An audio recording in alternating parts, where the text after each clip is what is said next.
bahwa misalnya ketika bencana Aceh itu terlambat Pak Presiden mendapatkan info soal besaran magnitude dari bencana dan lain-lain lah.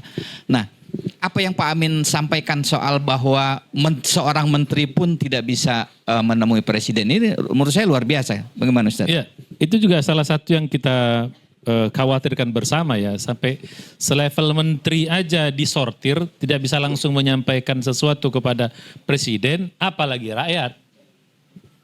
Jadi Presiden saja sudah dibatasi terhadap pembantu-pembantunya yang harusnya mengerjakan tugas-tugas dia untuk sampai trickle down ke masyarakat. Itu aja dihambat gitu. Bagaimana pola rakyat? Kan gitu. Itu selevel Menko. Apalagi yang bukan Menko kan gitu. Menko itu kan bahasa kita ada cuma berapa tuh? Menko ada berapa?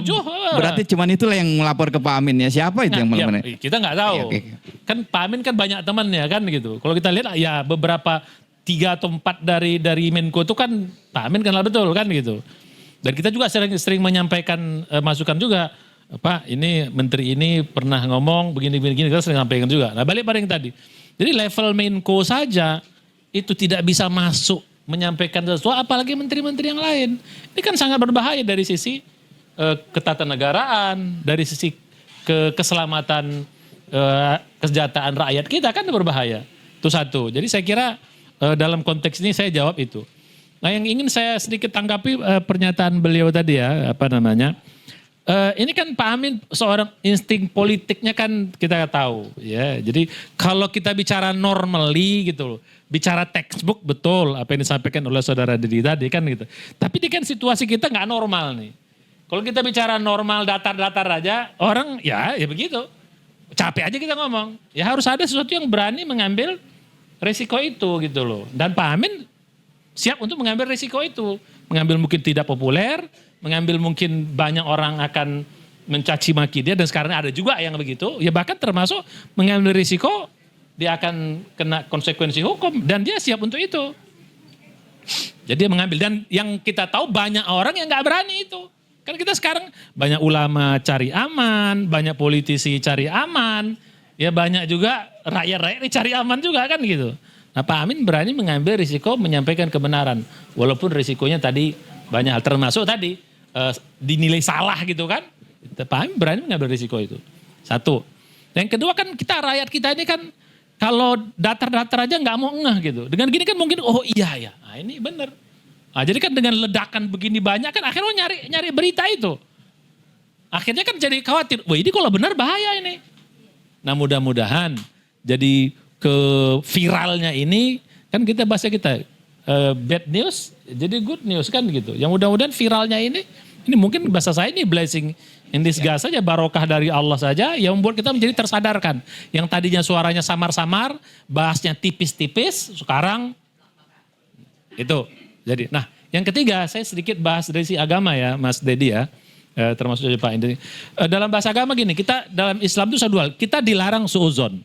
Itu satu. Menfitnah, suuzon. Tapi ada satu lagi, dilarang juga kita membuat orang lain suuzon. Paham? Jadi kita nggak boleh suuzon sama kamu, sama orang lain nggak boleh. Tapi jangan juga kita menimbulkan orang lain suuzon. Nah, jadi dua-dua aja. Jangankan kita, ini sedikit ya, ada peristiwa Rasulullah ya. Ini untuk membaikkan karena saya juga Ustadz, sedikitlah kita bahas isi agama ya. Rasulullah tuh siapa sih orang yang meragukan kebersihan beliau? Ya, kebenaran beliau. Tapi pernah suatu malam beliau itikaf tuh mengantar istrinya ke rumah, ya itu berkunjung istrinya ke rumah malam, diantar istrinya ini nggak populer, nggak banyak orang tahu, namanya Sofia.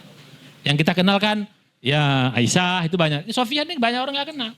Dia jalan di malam hari, ada ngeliat 2 orang pemuda yang lewat di depan Rasul, tiba-tiba berjalan cepat gitu loh. Seolah-olah macam ragu, takut gitu. Rasulullah manggil, kamu kedua sini, pelan-pelan. Ini istri saya. Itu sekali bernabi, dia tahu betul ini orang pasti dalam hati benar. Sama siapa sih Rasulullah tuh? Dua-duaan. Kan begitu. Yang pasti ini kan Nabi nggak mungkin berbuat yang nggak benar kan. Itu aja Nabi manggil 2 orang ini. Jangan sampai 2 orang ini suudzon nanti pada beliau. Akhirnya ini menjadi berbahaya. Makanya ada satu ungkapan yang paling Ada yang mungkin kita sering dengar namanya ittaqu mawadi'at tuham.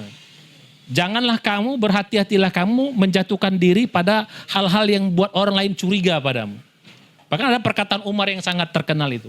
Barang siapa yang menjatuhkan dirinya kepada membuat orang lain curiga, jangan salahkan orang lain menyampaikan prasangka buruk kepada Anda. Itu jelas sekali itu. Jadi itu bunyi ya. Jadi man arada nafsahu lituham itu bunyi. Ini kalau kita bahasa namanya asar. Mauquf. Jadi hadisnya sama tingkat Umar. Ya tidak sampai pada tingkat Nabi. Jadi gini, man arada nafsahu lituham fala yaulumanna. Ya gitu. Man asabihi azzan. Jadi barang siapa yang menjatuhkan dirinya kepada membuat orang lain jadi curiga, jangan salahkan siapa-siapa ketika orang lain suuzon kepada Anda. Itu jelas sekali perkataan Umar. Jadi kalau ada, ini kan udah jelaskan suuzon orang. Berduaan inilah, bikin itulah. Udah banyak orang ngomong, gitu terus. Ini kan membuat orang lain suuzon. Nah ketika ada orang menyampaikan, lu bener begini, ya jangan salahin orang lain. Kecuali salahkan, ya dirimu sendiri gitu loh. Nah jadi saya pikir Pak Amin, ya tidak bisa kita salahkan, dia mewakili suara orang yang seperti ini. Ya walaupun dia mengambil risiko apapun, saya kira Pak Amin mengambil jalan itu. Ya, baik dari sisi hukum, termasuk juga dari sisi yang mau diejek orang, termasuk juga dari sisi agama. Saya kira Pak Amin tahu betul konsekuensi itu. Makanya beliau tidak menuduh yang tadi, liwat dia tidak. Dia tahu betul konsekuensinya secara agama. Tapi yang dia tuduh adalah dari sisi ini. Saya kira demikian, ya mudah-mudahan bisa menjadi sebagai tambahan buat Ustadz Sambo ini sebagai masukan aja Ustadz. Saya ini termasuk orang yang suka ngulik-ngulik pendapat publik di sosial media lah. Mohon maaf saya harus berterus terang. Silakan. Dalam beberapa tahun terakhir Pak Amin itu ratingnya agak turun. Cenderung tone-nya negatif kalau beliau menyatakan sesuatu. Tapi setelah saya pelajari dalam case ini banyak yang pro Pak Amin. Itu agak mungkin Bung Deddy nanti karena beliau ini ahli survei ya, perlu dilakukan survei. Walaupun kan itu sekali lagi itu bukan berarti kebenaran juga kan secara statistik even 90% bukan kebenaran. Tapi setidaknya kita membaca bagaimana pendapat publik. Contoh misalnya podcast Ustadz. Saya lihat komen-komennya itu cenderung pro gitu. Itu menarik sebab netizen itu sangat kritis. Kalau dia nggak suka dia bilang ini hoax ini gitu. Ini enggak. Orang-orang atau kelompok yang tadinya kritis kepada Pak Amin ini agak-agak ke kanan ini menarik ini. Tapi ini menarik. Nah tapi oke lah itu hal lain. Kalau saya menilai itu blessing in disguise saja.